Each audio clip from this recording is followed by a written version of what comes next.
नमस्ते दोस्तों, कैसे हैं? उम्मीद करती हूँ आप सब अच्छे होंगे। चौलाई के लड्डू बनाने के लिए कमेंट आ रहे थे कुछ लोगों के, तो अब आज मैं फिर दोबारा से बनाती हूँ लड्डू। हमारे लड्डू ख़त्म हो गए हैं। ये हमने 1 किलो गुड़ ले लिया। थोड़ा सा आज मैंने दो डली फालतू ले लिए, ज़्यादा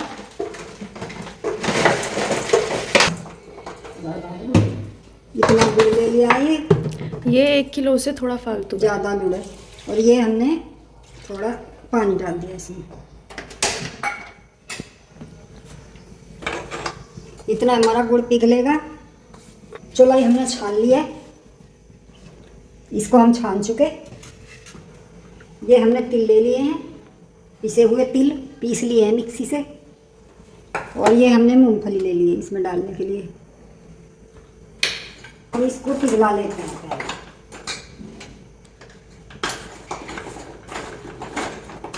सर्दियों में चौलाई के लड्डू खाने का मज़ा ही कुछ और है दोस्तों।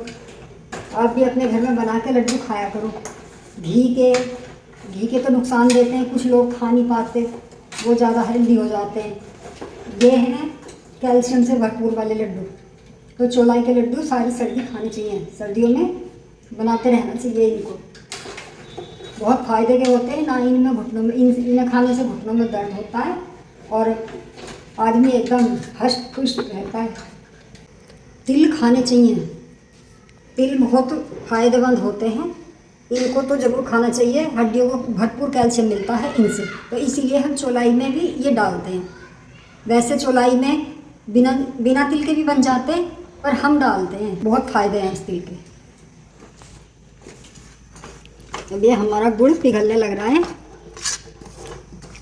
ये थोड़ा पिघल चुका, आधा पिघल चुका, आधा रह गया है। इसको पिघलाने के बाद हमें इसकी पात बन जाएगी, पात बन के तैयार हो जाएगी। ना पात ज़्यादा टाइट रखनी होती, ना ज़्यादा पतली रखनी होती। देखो ये पिघल गया ना गुड़, पिघल के पानी बन जाता है इसका। देखो हमारे गुड़ में भी तिल और मूंगफली डली हुई है। ये देखो कितनी तिल है, कितनी मूंगफली है। और हमने ये पीस लिए, और हम इन्हें पीस चुके हैं। और मूंगफली हम और भी ले लेंगे। तो हम तो दोस्तों बहुत ही ज़्यादा मूंगफली और तिल डाल के बनाते हैं। ना सर्दियों में सर्दी लगती, सर्दियों की दवाई भरपूर कैल्शियम से, खाने में टेस्टी, चाय के साथ सुबह का नाश्ता। ये हमारी पात होने वाली है, हो ही चुकी। अब हम इसको चौलाई में डालने वाले हैं बस। देखो ऐसी पात बना लेनी चाहिए। ना ये 1 तार की बनानी है, ना 2 तार की बनानी है। ये तो बस ऐसे ही अपना बन जाती है। गुड़ को पिघलाओ, थोड़ी सी देर आंच लगाओ और पात बनकर तैयार हो जाती है। ये हमारी पात बिल्कुल तैयार है। अब हम इसको अपनी चौलाई में डाल देंगे।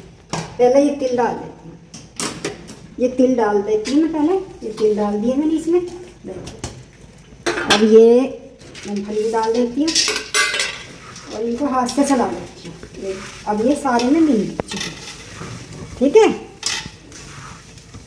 अब हम डाल देते हैं, ये हम गैस बंद कर देते हैं अपनी। अब हम इसको इसमें डाल देते हैं। ये हमारी पात हो गई तैयार।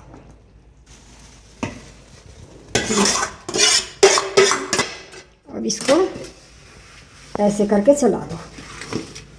इसको जब तक चलाते रहना, तब तक इसमें ये खूब अच्छे से मिक्स ना हो जाए।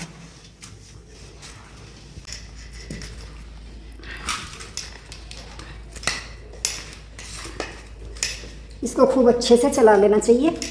ये हमारा ये चल गया। वैसे हाथ से चला नहीं सकते क्योंकि ये गर्म होता है। अब ये हमारे लड्डू बांधने के लिए तैयार हो चुकी है। ये देखो। अब हम इसमें थोड़ा थोड़ा पानी का हाथ लगाना बहुत ज़रूरी है। पानी का हाथ नहीं लगाओगे तो लड्डू बंधेंगे। ये देखो कितने अच्छे से बन जाते हैं। कुछ बहनों को समझ नहीं आया था, तो उन्होंने बोला था कि दोबारा से बना के बताओ बहन। तो मैंने कहा चलो भाई दोबारा बना लेते हैं, हम तो बनाते रहते हैं। अभी 8 दिन में, 10 दिन में, 15 दिन में जब ख़त्म हो जाते हैं तो बनाते रहते हैं। ये देखो पानी का हाथ लगाओ, ये देखो ऐसे ही बन जाते हैं। पानी का हाथ जरूरी है, बिना पानी के हाथ के तो बनेंगे ही नहीं है। कितना ही मोटा बना लो, कितना ही बारीक बना लो, जितना मर्जी चाहो, जिस तरह का भी चाहो उस तरह का बना लो। ये देखो, इनको चाहे महीनों तक भी रख लो, इनका कुछ नहीं बिगड़ता। मावे के लड्डू बनाओगे तो वो खराब हो जाते हैं कुछ टाइम बाद। और आपके बच्चे कहीं पढ़ने जा रहे हैं बाहर, आपके पति बाहर काम कर रहे हैं, तो आप इन लड्डू को उनको बना के दे सकते हो, वो काफ़ी टाइम तक चल जाते हैं। सुबह नाश्ते में खाओ, खाने के बाद खाओ, जब मन करे तब खाओ। जैसे मैंने आपसे पहले बताया था कि भाई कैसे बनाने हैं, अगर आपको समझ नहीं आया तो एक बार फिर से मैं रिपीट कर देती हूँ। आधा किलो चौलाई लेनी है और 1 किलो गुड़ लेना है, आधा किलो मूंगफली लेनी है, आधा किलो तिल लेनी है। इसको ना जल्दी जल्दी से बनाना पड़ता है, नहीं तो ये फिर खिल जाती है। खिल जाती है क्या मतलब है? मतलब क्या, ये सूख सी जाती है। खिल जाती है मतलब सूख जाती है,